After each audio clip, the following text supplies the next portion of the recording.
Hey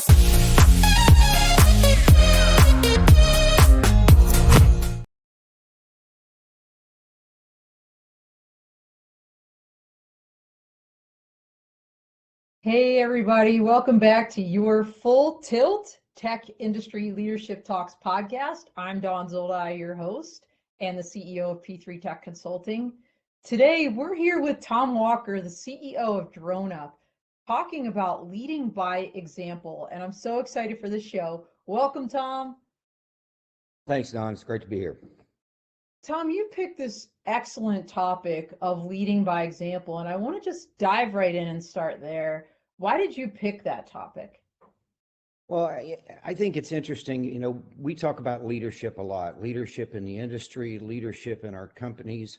And I think one of the things that we really push in our company is acknowledging our role as leaders in the industry and taking that seriously. And one of the things that I always say to the company when I speak to them is acknowledging leadership isn't being arrogant. It isn't being cocky. It's acknowledging a responsibility, a heavy responsibility to hold people accountable, to be willing to be held accountable, both, again, in the industry and within our company. I think it's just an important characteristic that we all need to embrace and learn and improve on all the time. Well, I couldn't agree more, Tom. I mean, and you know, when you think about leadership, it often starts in the very beginning. So let's go back there in time and tell us a little bit about your upbringing, because oftentimes it's it's your parents, it's those teachers or coaches or other people that really form who you are, especially in terms of leadership, because they lead by example and we watch them. So tell me a little bit about that. Yeah, so it's interesting. The most influential person in my life growing up was my grandmother, and let me explain to you why. I grew up in a town called Camden, Arkansas. Most people haven't heard of it. It's frequently referred to in the news as the poorest city in one of the poorest states. So 50% of the folks live below the poverty level. And so we grew up very, very, very poor. Graduated from a high school class of with only 37 in the class. And one of the reasons that I think my grandmother had such an important influence on me is I did not grow up realizing that I was poor. I felt like I had everything. I felt like I felt important. I felt loved. I felt cared for. It wasn't really till I left Arkansas and in the military and looked back and realized, holy cow, we didn't have anything. But she gave me the confidence, the humility, but the confidence to go out and take on the world, not realizing quite where I was coming from. Well, I love that. Thank you for sharing that, because, you know, richness isn't just about having money, right? It's about having that love that you talked about and those people in your life that inspire you. Was there something, and by the way, I also, my grandma was like one of my favorite people in the whole. Was there a saying or something that she did that kind of stands out in your mind as you think about leading by example? I don't know that there was any one saying. I think the thing that she always reminded me was, you know, my grandmother didn't have an education, so she wasn't, always articulate, and sometimes I think to others came across as unintelligent, which she wasn't. And so I would always, correct her language when I was in school, and I never really realized kind of how rude and insulting that was. But she would always remind me, your education isn't going to get you anywhere. And every time I would try to tell her how smart I was, her thing was, we survive on this planet by working harder than everyone else. And you don't have to be the smartest person in the world in the room. You just got to be the hardest working person in the room. She really drove that home. And I think, I left home. The first place I went after I left home was to boot camp. And I realized very quickly she was right. Wow. Well, I think those actually are a couple of amazing sayings about working harder and not having to be that smartest person in the room. And I'll tell you, Tom, I mean, you and I share that military background.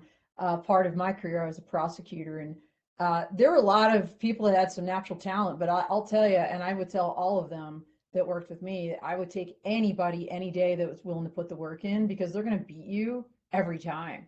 So wise grandma right there. I love That's that. right. It's really a great transition to speak about your education then. So you said your class was like 37 people in this little town of Arkansas. And was that in your high school? That was in, yeah, that was my high school class size. And it's interesting because people hear me joke a lot of times that I took on the world with my seventh grade Arkansas education. And people think that that means that I only made it through seventh grade. I actually did, and I graduated at 16, but and graduated high school. But a couple of years later, the Arkansas schools were rated as only having a seventh grade education level at graduation. So not only did I graduate from a small school, but our schools at the time weren't very well respected in terms of their curriculum and quality. Well, school is one piece of the pie, and clearly you had some great folks in your life. And then, as you said, you enlisted in the Navy. So, and that was right out of high school, I take it? Right. Actually, I signed up for the Navy when I was 15. I had to go home and get my mother to sign the documents to get the waiver for me to join because I wasn't 16 yet, but I was joining on early enrollment because I was going into the nuclear power program. And I'll never forget this, and my mother actually reminded me of it a couple of years before she died. I ended up forging her signature on the document because she refused to sign it. And it wasn't until a couple of months later that she realized what I had done. And yeah, so that's how I got in the Navy. They can't do anything to me. I think the statute of limitations on that is passed. I don't even know, but you had a long career. We're going to talk about that here, but it's so interesting because so many parents, first of all, you and I both know that less than 1% of citizens of the United States join the military.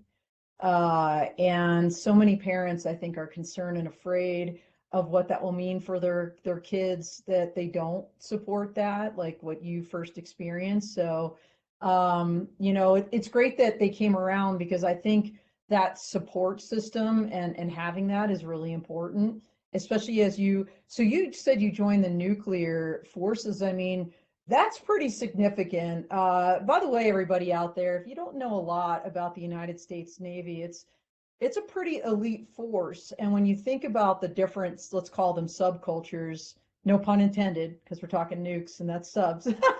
um, the submarine force is uber technical and specialized. So for them to be looking at you at the age of 15 from such a little town with a air quotes seventh grade education to go into that force was, I think, a pretty significant move there. And so tell us about those early years in the United States Navy. I mean, boy, right out of high school, super young, leaving Arkansas and seeing the world. Yeah, I went in with I kind of went in with a chip on my shoulder. I think I felt like at the time that this was my only path out of Arkansas. I joke even with folks in Arkansas today. At the time, the saying on our license plate was land of opportunity. And we used to joke the only opportunity you get is the chance to get the hell out of there. And Mm. so when I left and joined the Navy, I kind of, like I said, had a chip on my shoulder, and went to boot camp, finished first in my class, and really that kind of gave me this confidence level. And then I went to nuclear power school, and then I realized for the first time that you have to study. And so I had never actually studied. I didn't even know how to study. And so I really struggled the first little while in nuclear power school, just learning how to take in, they cram so much information at you, and the attrition rate in the first 6 weeks of the nuclear power training program is higher than the SEAL training program. Most people don't know that. The Wow. dropout rate is through the roof because people are suddenly out of high school. They're smart. They're recruiting all these people that are supposedly smart and well educated and comprehend academics well. Not always true. Mm. But I'll never forget one of the sayings that I learned when we were in the program and they were beating us, and we were like, "Why are you beating us up so hard? Why are we having to study 18 hours a day?" And they said, "Because we're going to take you, we're going to send you to submarines where you're going to be responsible for operating nuclear reactors." And I'll never forget this young instructor. And he said, if you want to look at it this way, when you're making a decision about whether you want to stay or go, in this program, first place is a pat on the back, second place is a kick in the crotch. So if you're willing to stay with the program, come on. Otherwise, and I remember that saying to this day when people say, what was the nuclear power program? I'm like, here's what it was like. Yeah, it also reminds me of Talladega Nights. If you ain't first, you're last, right? That's right, So, exactly. I mean, holy shnikes. By the way, Tom, we are, and everybody out there, I think, we are live, and I want to give a shout out to Olga. Olga is with us almost every single show across every platform, including our clubhouse. So she's saying good morning to everybody. And then we have Omosugu John live from Uganda is with us here today. So thank you so much for chiming in. And everybody, keep it coming. Say hello, tell us where you're from, ask Tom some questions, and give us positive encouragement. We just love all of that. But so there you were. You come out on top in this class where people are dropping like flies. It's probably like you said that I forget what show it was. Sure, one of those movies, Tom, about the military. Where like, look to your right, look to your left. At the end of this training, one of you is not going to be here, kind of thing. And Right. and you kind of left. You obviously were super successful in that. It really gets back to what your grandma was saying about working harder than anybody and leading by example. So tell us about those early years in your career, because I know at some point, which is also, by the way, spoiler alert, everybody, a really big deal to jump from enlisted to the officer ranks, which Tom did. Tell us about those early years and kind of what made you transition, or what inspired you to become an officer. Well, it's important to note that when I say work harder, I joke, I think I've actually said it to you before, that the title of my book is going to be Lucky Over Smart, because, I'm not really that bright of a guy, but I'm willing to work hard. And in the early years, the one thing I didn't tell you was the last thing that my grandmother said before I got on the bus, literally the bus. So these are the old days, to Yep, go to the yep. MEP station to go through my full enrollment. The last thing she said as the bus picked me up in front of her house is she turned around and she pointed and she said, "This is all you have to come home to." So literally, don't screw it up, right? Yeah, yeah. Wow. So the whole time I was in school, I remember this one guy, his name was JD, and the whole time he was talking about is, I'm going to drop out of this and go back. We got a farm, we got cars, we got this. I'm going to go do this. And he's like, "What about you?" And I'm like, "Dude, I don't have any other options, right? This has to work out." Right, And right. and so it did. I'm not going to say everything went perfectly, but I was always willing to. I was the first one there. I was the last one to leave, because I didn't really see that where there was anything else for me to do. I didn't have an education. I mean, there's not a lot of jobs operating nuclear reactors outside of the Navy at the time, right? Right, Um, yeah. and then the Seaman to Admiral program, Admiral Borda launched that he was, reinstating the Seaman to Admiral program. And so this was a chance for, you had to be an E5 or an E6. You had to have been in the Navy X amount of time. And it was an interesting program. They were basically going to send you to regular OCS, commission you as an officer. You'd go out to the fleet, and then sometime over the next period of time, you'd go finish your college degree. Yeah. And so 2,000 people applied, and they were going to select 50, and I was number 51. Oh And my gosh. How do you even know that? Like, most people don't know like where they went. You must have known somebody maybe to like tell you that. Maybe no, one no, of no. your So, superiors. so all I was told originally was you didn't get accepted. Oh man. So it was 2 weeks before the class was starting, and I was getting ready to go to my next enlisted duty assignment. I get a phone call, and they said, "Somebody dropped out. You were number 51. You're now in. You're going to OCS in 2 weeks." Oh my Um, gosh. and so this was the second time. So I point this out only not to brag, but because it has to do with this chip on my shoulder. I finished boot camp number one. Now I'm going to OCS as an alternate. And when I got there the first day, the instructor, the gunny, made sure everybody knew I was an alternate. He Are was you like, this guy, serious? yeah, he basically told everybody. It was just this gunnies and the Marines have an interesting way of doing things. And he said, "I want to talk to everybody who's supposed to be here and you." And so for the first 6 weeks, I was the "and you" guy. And he's like, "Okay, this is a great class, and then there's you." But the thing that he said day one, it turned out he ended up being a very influential person in my life. We remain friends to this day. Yeah. But one of the things that he said, which I always found interesting, and remember, this is the top 50, 2,000 people applied. This is the 50. Well, Yeah. anyway, Yeah. Right. 50. and Yes. and we're all standing out there day one, and Gunny Anderson comes out in front of us and he said, "This is absolutely the worst class I will ever teach." He said, "I've calculated it. I have 264 years of bad habits that I've got to break." And it Oh, turned out he was right. We were all cocky. Everybody was there because they were supposedly great. And then you put us in a group and go, "You've got to act just like recruits that are day one in officer candidate school." And we right, were right. we were an awful class. We were awful at the beginning. We weren't much better at the end, but I did finish number one in that class too. Again, that's that chip on the shoulder thing. And I remember that picture that you have earlier. That was the day of graduation, and I got another one with me and my wife standing there in the gunny, and those are special pictures for us.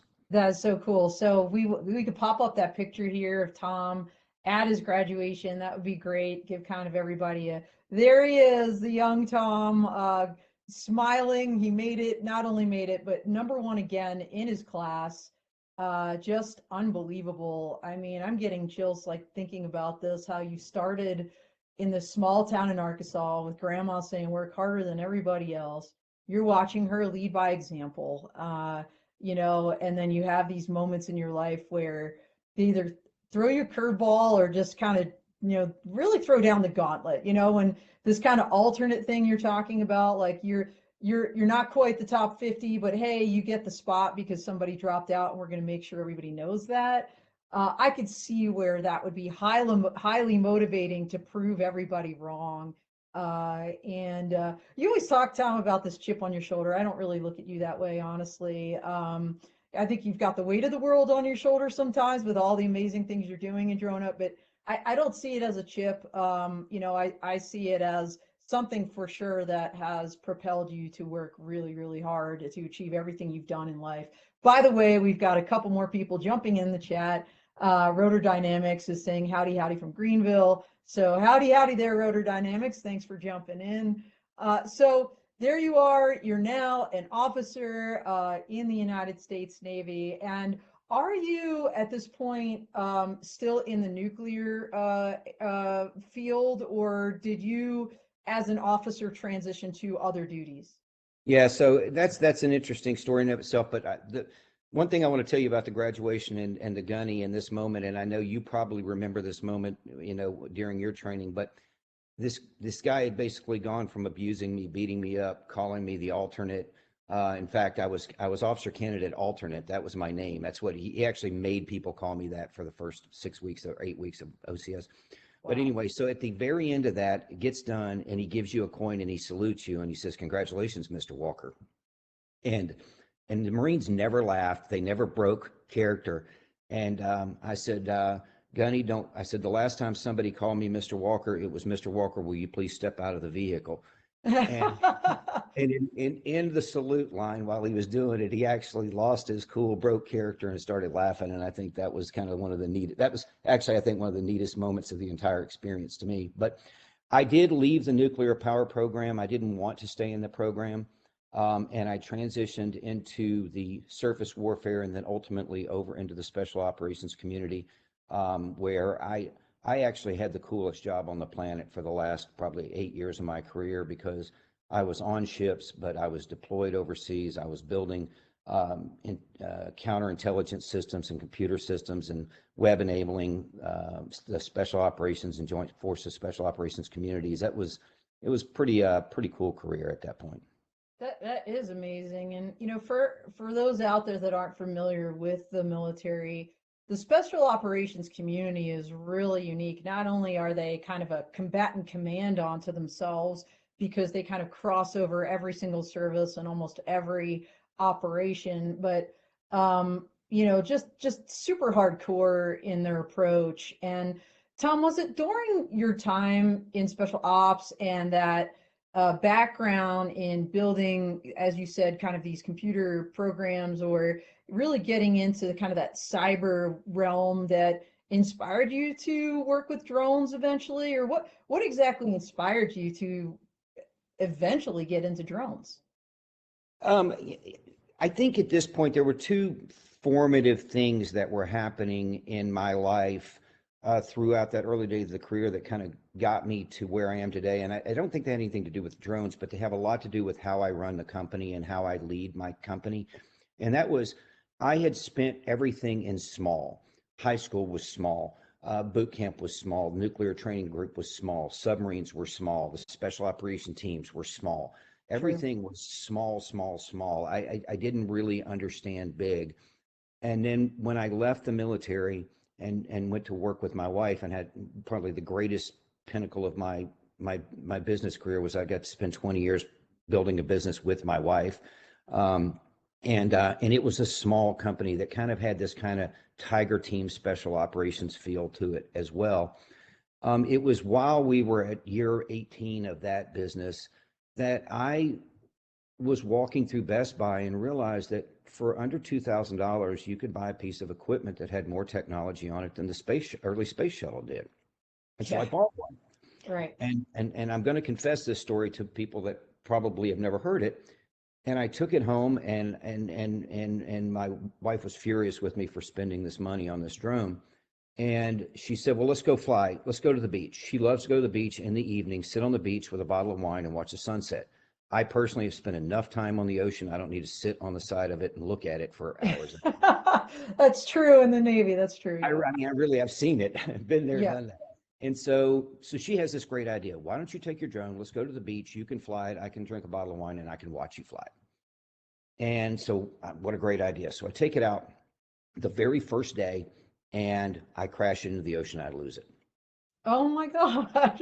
And I'm furious. And so I come home and I call the company the hotline that the company, and they're like, we're talking to them. And I'm like, I didn't do anything wrong. It just flew away and went into the ocean. They're like, okay, well, let's log in here and take a look at what you did. And first thing was, okay, well, you're flying after dark and actually near an Air Force base, but none of my business what you're doing. And let's look at the stick movement just before. And I went, never mind, and hung up. And it was at that moment that I realized the technical capabilities of these platforms. And I say this, and people think that this is just kind of pie in the sky saying, but I really, really mean it. At that moment, I knew that drones were going to fundamentally have a big fundamental impact on society, good or bad. And that day, I made the decision, we're going to start a company and we're going to make that impact as positive as possible. And that's really the day. The next day is when I called John Vernon, our CTO, and said, hey, let's do this thing. And that's how the company got started. Oh my gosh, that's a great story. I didn't know it. So what you said you were running a company with your wife for like 20 years? Yeah, software company. I mean, when I got out of the Navy, I didn't really have any experience doing anything except Navy stuff. Right. And I didn't really want to go be a Navy contractor. That's what a lot of people did. I could have gone back into contracting on the special operations side and probably been deployed overseas, which was the exact reason I got out. So I wanted to spend time with my wife and our kids. And so I went to work for her, and that temporarily until we figured out what we were going to do, and that temporary turned into nearly 20 years. Wow, that's amazing. And when you think about drones, they're flying computers, right? So to have that kind of background, so there you were, you decided, I'm just going to create this company. I think I know the origin of your name, DroneUp, but why don't you share that story with us? How did you land on the name? Yeah, so it wasn't really originally DroneUp. It was originally DART, Drone Assisted Response Team. We were going to build a proprietary platform that we could rapidly deploy volunteer drone operators for whatever situation. That was the original one. Company was all lined up. We had a website. We were going live on Monday. Sunday morning at 7:00, I get a phone call from my CIO, and he says, "Did you see Shark Tank last night?" And I was like, "No." And he said, "Yeah, well, Mark Cuban just invested a significant amount of money into a drone company called DART." And we were like, holy hell, there's not even that many drone companies. What are the odds that have two with the same name? And so we had an emergency meeting in the office on the Sunday afternoon, and we sat around on a big whiteboard and we threw names up, and somebody threw up DroneUp. And we went, oh, that's kind of cool. It can be a noun, drone up. It could be a verb. We got to go drone up. Um, it could be used a bunch of different ways. Okay, we'll use that for 90 days until we come up with a new name. And 90 days later, the marketing guys came back and they had a bunch of names and none of them stood up. So we just kept drone up. Yeah, I love that. So fun fact, everybody, I got to see Tom's team in action in the earlier days out in Walmart in around Las Vegas, Nevada. And I just remember when your folks were prepping that drone and then getting ready to fly it. It's like a safety thing. They all said, drone up. And I was like, this is so cool. And so when I just got my Part 107 license, they're training us on what to say. And I'm thinking, no, I think I'm just going to say drone up. I just like that. It's really good. So I think we have a And, really and, cool. and by the way, 3 years later, if you were just out, I don't know if you're going to talk about this, but you were just Yeah. down in Arkansas and saw our operation. And to this day, the formal comms procedure is when the drone is up over the radio, they say drone up. Yeah. We still do that today. I love that. We are definitely going to talk about that. But before we do, I'd love to show that picture of Tom with his colleague there out in front of the drone up combat. There we go. So I know this was some of the early days. And Tom, as I think about drone up, I know this is your old logo. You've since rebranded. You really started, at least in my memory, in the industry with being kind of this network, if you will, a national network of drone service providers where people would kind of sign up because they already have their license, and you had contracts across the whole United States with all of these different state level or municipality level folks. You push out the jobs and folks would sign up. So that was your initial model, is that right? That's right. Yeah, it was exactly that. It was you could download the app, put in your credentials, and we would deploy you. And we still do. There's over 55,000 operators registered in that network worldwide now. And we still do that. But in 2019, when we were given the opportunity, and I appreciate. I didn't remember that you had the opportunity to visit the North Las Vegas operation, but it's so cool to see where we've come, both on the network, drone services side, but certainly on the delivery side in a short period of time. You remember using Inspire 2s with fishing line releases, Yep. and it was sloppy, but it worked. No, it definitely proved out the concept. But speaking of proving out concepts and tying back to your theme of leading by example, I remember, Tom, when I interviewed you pretty early on for a commercial UAV piece on drone delivery. And at this juncture, it was a Virginia campus. What was the name of the school? Lawrenceville. Uh, what was it? No, you talking about where we did the COVID test delivery? You did a really interesting kind of R&D piece, and then you put out a white paper that was completely transparent, by the way, very rare, on your findings. About here's some things that worked when we try to do drone delivery on. It was a campus that was shut down for a period of Right, that was in time. Lawrenceville. It was an old campus, an old college campus, been shut down for years, but it was a perfect environment for us to kind of simulate this small city without having to worry about flying over anybody because there was nobody there to fly over. Yeah. And Yeah, the and white paper that we published is still out there on the internet. It's called Operation Last Mile. And you're right. A lot of people really beat us up for the things that we put in there because they said this is going to hurt the industry, the acknowledgement of the weaknesses and the challenges and the crashes and everything. And turns out I think it did quite the opposite. no, I think so. And so kind of getting back to what I was, saying of leading by example, when I think about that, I remember when I interviewed you, Tom, and the quote you gave me, I'll never forget it was, "We run headfirst into the regulations." And as a lawyer, and someone that is a fan of this industry, I love that you said that because those initial flights were under Part 107, which some people, their heads were exploding. How's DroneUp doing this under 107? It's just like, well, no, like there's some gray here. We're gonna operate within that gray in a safe manner. We're gonna be transparent with the FAA about it, because not everybody needs to wedge themselves into Part 135, for drone delivery. And so when I think about leading by example, I think about that quote you gave me, and that, by the way, that article is also still out there on the commercial UAV news. I think it was called Drones Delivering the Goods. And, Tom was really kind of the main person I interviewed for that because frankly, you were leading by the example. You were one of the first ones out there doing stuff when it comes to drone delivery. And then you got involved in the Walmart, and this other R&D proving out drone delivery over time. So many things, and we're going to get to today here in a second where the company is now. But before we do that, as you look back on your journey, whether it was, your time in the Navy or the early years in DroneUp when you're just creating this network of pilots or proving out new concepts, do you have advice for young entrepreneurs or, maybe somebody like you that's out there listening that's coming from a small town? What would you tell them, as some of the lessons that you learned over your life that they could also learn from?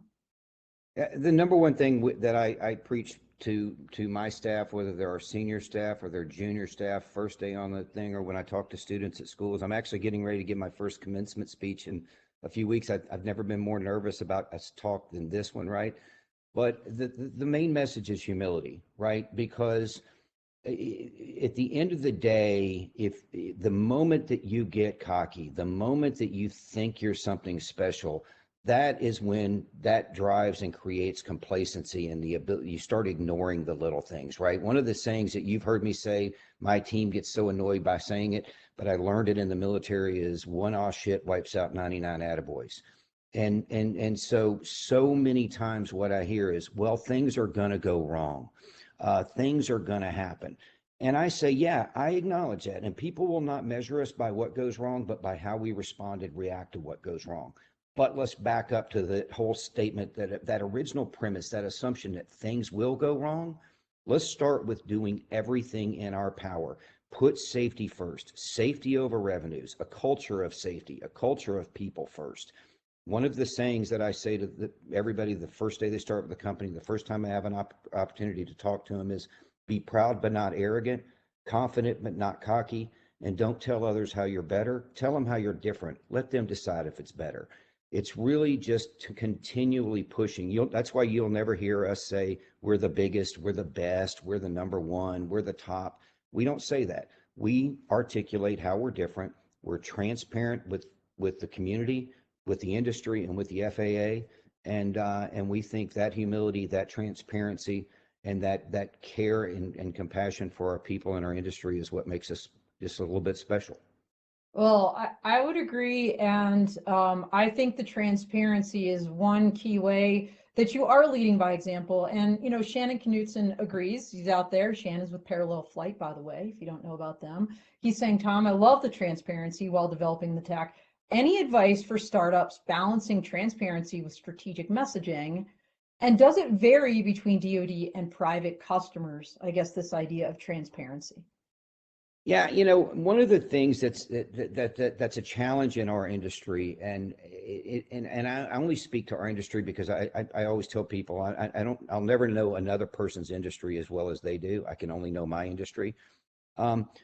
Is this balance between there's an article that came out the other day in Wired magazine, and somebody, the guy that interviewed me for the magazine, said, so he was asking me about all the competitors and what's going on with them. I said, look, we keep an eye on the competitors because we have to. There's a responsibility to do so. But I have no comment on competitors. It's not in our best interest. We're all trying to move this industry forward. And he said, but they're having crashes. And I said, we have crashes. And I think it caught him off guard. And he said, wait a minute, I've never heard of a crash. And I'm like, well, I promise you there's nobody in our industry that's innovating and building aerial flying robots that hasn't had crashes, right? Right. You hear about some because they're the big names in the industry. You hear about it sometimes because people are transparent. But if you ask me if we've had crashes, I'm going to tell you the truth. Now, I'm not going to go out on social media and say, guess what happened today? We had well, no, we're not going to do that, right? Right. But the other challenge is, especially in the startup world, is you see a lot of companies that market what's coming. We're building this tech and it's going to be really cool, coming out spring of 2024. A lot of promises. Well, a lot of promises, and people sometimes get aggravated with that. But sometimes, if you're raising money, you're starting a business, you're trying to build a pipeline for a product that's going to be ready in 18 to 24 months, you Right. have to do that. Right. The problem with doing that, though, in my opinion, is if you're leading the industry and you're continually signaling what's coming 2 years from now, then you're losing a tactical advantage that you have.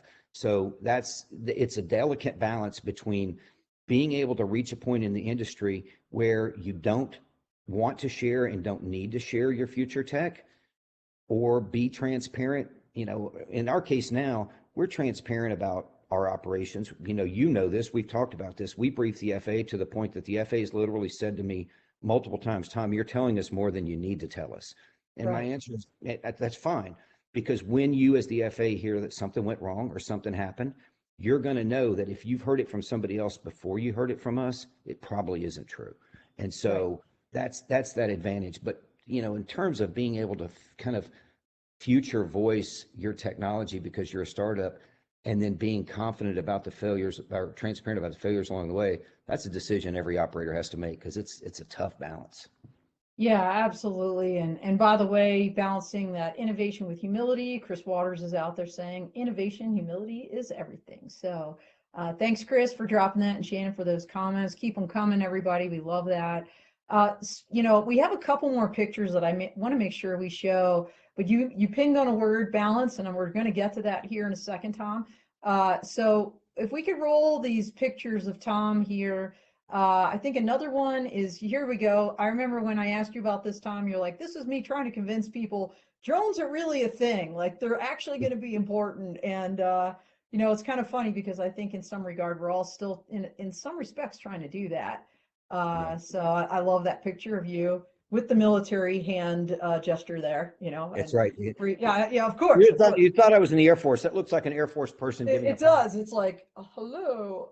So, all right. And then the next one, I think it's more recent. There we go. This is now your new offices, right? So tell us about that. And by the way, that's the Mandalorian. For those that don't know, I am the way.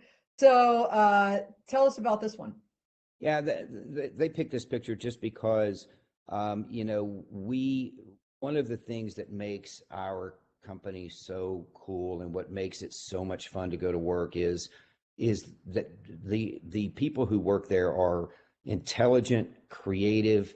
Again, I'll come back to humble. I mean, you don't survive at our company with unless you're humble, and everybody's kind of on an equal playing field. Um, but I like this one. This is in our new office, and this was the Halloween party, and it just demonstrated some of the cool creative. That's actually one of our staff members, and he made that from What? scratch. Are you kidding me? I'm like, No, so I'm so into Halloween, by the way. And I love that he made that. That's incredible that one of your folks made that costume. That's amazing. And by the way, Daniel Wyndham is out there saying great discussion so far, and Shannon saying great answer and insights. Thank you. Uh, Fun fact, Tom, you'll love this. When I was at the Air Force Academy as the head lawyer there, still in uniform, every Halloween we did this thing that I just kind of coined reverse trick or treating. So we would all the lawyers, we would all dress up, we'd pick the theme, and we would go around giving out candy to people. So it was reverse trick or treating. Instead of asking people for candy, we were giving it out. And there we were walking across the terrazzo. One year we all said we're just going to be superheroes.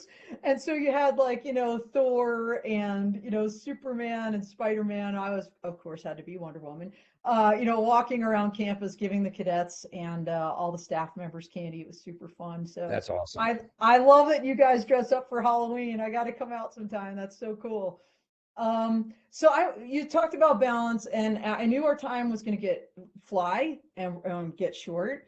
And we cannot end this episode, Tom, without talking about that. But before we do, I also can't end this episode without talking about how far that DroneUp has come. So what Tom had mentioned earlier is I had the privilege, really, to go out to Bentonville, Arkansas, to Walmart store number 100, and see DroneUp in action in their delivery. It's going to be part of a PBS special that's going to come out, I believe, this fall. start on Rocky Mountain PBS and then get nationally syndicated. But it's on drones and eVTOLs, and DroneUp is one of the companies that we're featuring there.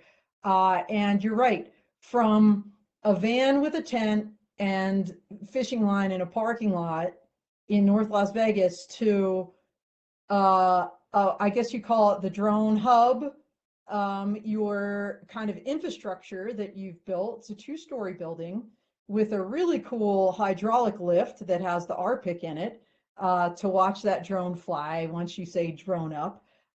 What an amazing journey. So tell us a little bit about where you are right now and how you feel DroneUp continues leading by example.